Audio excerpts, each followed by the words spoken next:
Tragedi dalam hidup bukanlah kematian, melainkan hidup tanpa tujuan. Assalamualaikum warahmatullahi wabarakatuh. Salam sejahtera untuk Bapak dan Ibu guru hebat di Indonesia. Perkenalkan, nama saya Agus Yuliono. Saya akan sharing mengenai deep learning kepada Bapak dan Ibu guru hebat di Indonesia. Bapak dan Ibu guru hebat, inilah topik pembahasan kita kali ini. Dimulai dari pengertian deep learning, lalu 3 komponen utama deep learning, selanjutnya metode yang menyenangkan bagi siswa, dan yang terakhir contoh implementasi deep learning. Pertama, saya akan memperkenalkan diri saya. Nama saya Agus Yuliono, seorang guru di salah satu sekolah dasar negeri. Saya juga seorang trainer, instruktur yang berlisensi BNSP, Badan Nasional Sertifikasi Profesi. Juga senior instruktur hipnoterapi di LKP Theta Institute of Clinical Hypnotherapy. Juga seorang trainer neurolinguistic programming di lembaga Neo NLP Society. Juga seorang coach di lembaga NLP Coach Asosiasi. Saya juga aktif menjadi hipnoterapis di Gria Theta Medica dan Alpha Integra. Baik, sekarang kita masuk ke deep learning.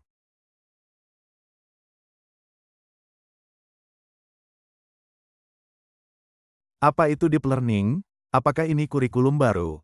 Menurut Mendikdasmen, deep learning bukanlah kurikulum, melainkan sebuah pendekatan. Pendekatan pembelajaran yang mendorong siswa untuk memahami materi pembelajaran secara mendalam dan aplikatif. Sebuah pendekatan yang menggabungkan aspek kognitif, emosional, dan sosial dalam pembelajaran. Tujuan utama deep learning adalah untuk mengembangkan pemahaman mendalam dan keterampilan berpikir tingkat tinggi.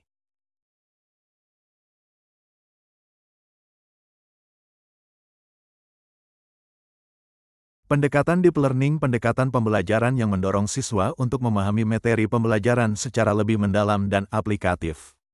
Tugas guru dalam kegiatan belajar mengajar yaitu mengembangkan bahan ajar interaktif, menciptakan belajar siswa kreatif, memulai tugas dengan studi kasus, tugas berbasis proyek.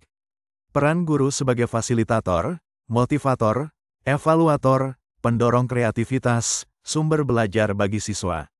Strategi penerapannya bisa menggunakan inquiry-based learning, problem-based learning, project-based learning. Tantangannya yaitu guru harus mampu mengintegrasikan teknologi dalam pembelajaran dan membentuk karakter siswa. Kita masuk ke 3 komponen utama deep learning. Elemen atau komponen utama deep learning yaitu mindful learning, meaningful learning, dan joyful learning. Pertama, mindful learning. Mindful learning adalah pembelajaran sadar atau berdiferensiasi. Sebelum memulai pembelajaran, guru harus membuat siswa hadir penuh dan sadar utuh bahwa ia sedang belajar. Tujuannya agar siswa siap menerima materi dan terlibat aktif dalam pembelajaran. Guru juga harus memperhatikan kondisi dan kebutuhan siswa. Kedua, meaningful learning. Meaningful learning adalah pembelajaran bermakna. Guru membuat pembelajaran dengan menghubungkannya dengan dunia nyata siswa. Siswa juga mampu memaknai, mengetahui alasan mempelajari dan tahu manfaat serta kaitannya dengan kehidupan sehari-harinya. Ketiga, joyful learning. Joyful learning adalah pembelajaran menyenangkan. Pembelajaran menyenangkan di mana guru memastikan bahwa pengalaman belajar siswa itu menyenangkan. Tujuannya agar menumbuhkan motivasi belajar siswa. Itulah 3 komponen, elemen penting dalam deep learning. Pertama, mindful learning. Mindful learning adalah pembelajaran yang memperhatikan pada kondisi dan kebutuhan siswa. Melatih siswa untuk sadar sepenuhnya terhadap proses belajar. Siswa hadir penuh sadar utuh dan terlibat aktif dalam pembelajaran. Guru mengembangkan kemampuan berkonsentrasi siswa melalui tugas pembelajaran. Guru mendorong siswa untuk merefleksikan pengalaman belajar mereka. Dalam mindful learning, guru harus ciptakan fokus perhatian penuh siswa dengan beberapa cara. Pertama, lakukan latihan mindfulness atau hipnoterapi. Dengan cara melakukan latihan pernapasan fokus atau hipnoterapi singkat sebelum belajar.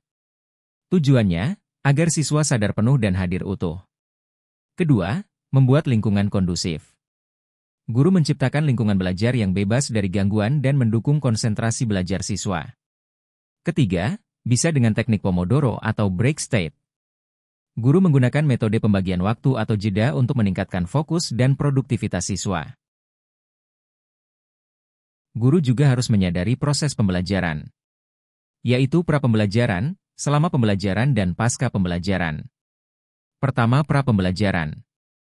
Guru menetapkan tujuan, kebutuhan siswa, membuat siswa sadar penuh hadir utuh, dan mengevaluasi pengetahuan awal siswa.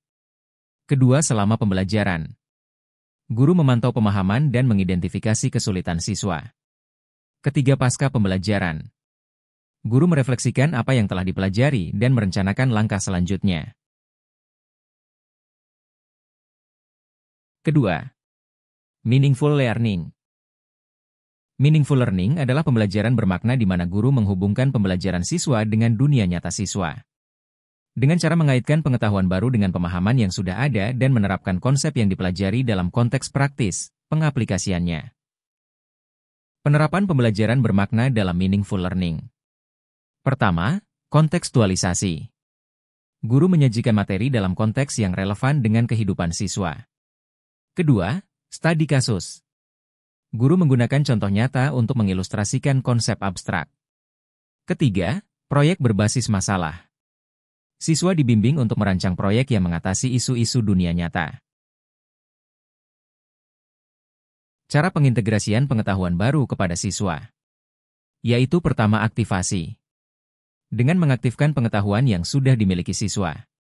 Kedua, elaborasi. Menghubungkan informasi baru dengan konsep yang telah dipahami. Ketiga, organisasi. Menyusun pengetahuan dalam struktur kognitif yang berhubungan. Keempat, aplikasi.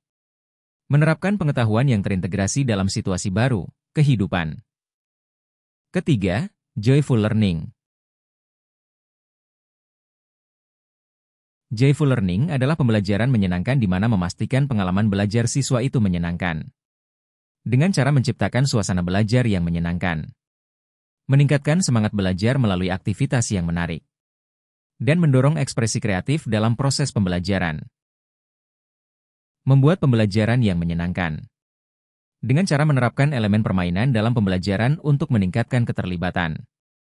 Melibatkan siswa dalam proyek kreatif yang menantang dan menyenangkan. Dan menggunakan narasi dan cerita untuk menyampaikan konsep pembelajaran. Guru juga bisa menggunakan aplikasi atau website menarik. Misalnya saja, menggunakan Solar System Scope untuk menciptakan pengalaman belajar yang menarik. Lalu, menggunakan Wordwall untuk membuat kuis menarik. Dan guru juga dapat memanfaatkan aplikasi edukatif untuk pembelajaran yang aktif.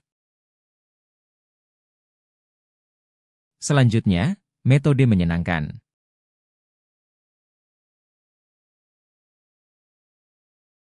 Dalam pembelajaran deep learning, guru dapat menggunakan metode pembelajaran yang menyenangkan seperti metode berbasis inquiry. Ini bisa mendorong siswa untuk mengajukan pertanyaan dan mencari jawaban sendiri. Lalu, diskusi kelompok, guru memfasilitasi diskusi mendalam untuk mengembangkan pemahaman kolektif siswa. Dan eksperimen, guru melibatkan siswa dalam eksperimen praktis untuk memenuhi konsep. Selanjutnya, contoh implementasi pendekatan deep learning. Contoh implementasi pendekatan deep learning. Dalam meaningful learning, guru memperhatikan kondisi siswa dan kebutuhan siswa secara personal sesuai gaya belajarnya. Tipe visual diberikan infografis atau video. Tipe auditori, diberikan cerita, ceramah atau video. Tipe kinestetik, guru memfasilitasi eksperimen dan praktik atau bisa juga belajar dengan bergerak menyentuh media. Dalam meaningful learning, guru menggabungkan materi dengan dunia nyata siswa. Diterapkan dengan studi kasus nyata. Misalnya, contoh pertama. Siswa belajar manajemen arsip melalui simulasi di kantor. Contoh kedua, siswa belajar menulis surat pribadi kepada temannya melalui simulasi kepada temannya. Contoh ketiga, siswa menghitung keuntungan penjualan melalui simulasi di pasar. Dalam joyful learning, guru menciptakan belajar yang menyenangkan. Diterapkan melalui permainan peran atau berbasis proyek. Misalnya, contoh pertama, siswa mempraktekkan komunikasi bisnis dengan cara interaktif dan seru dibentuk dalam kelompok. Contoh kedua, siswa praktek membuat karya dari sampah plastik. Dapat disimpulkan bahwa pendekatan deep learning tidak hanya belajar teori, tetapi juga pengaplikasian ilmu di kehidupan sehari-hari siswa. Itulah sharing yang dapat saya sampaikan. Mohon maaf jika ada kekurangan ataupun kesalahan dalam materi dan penyampaian. Terima kasih sudah menonton, semoga bermanfaat dan menambah pengetahuan. Nun wal kolami wa mayasturun. Demi pena dan apa yang dituliskannya. Burung Irian Burung Cindrawasih. Cukup sekian dan terima kasih. Ke Jakarta beli sepatu. Wassalamualaikum warahmatullahi wabarakatuh.